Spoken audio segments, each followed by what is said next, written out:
உழவு குடிகளே ஓடி வாருங்கள், நம் உரிமையை கேட்போம் ஒன்று கூடுங்கள்.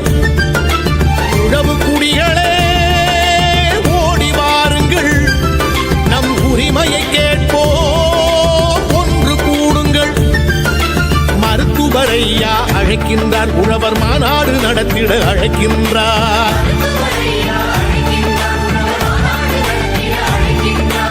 உழவு தொழிலை உயர்த்தி பிடித்து உரிமையை கேட்க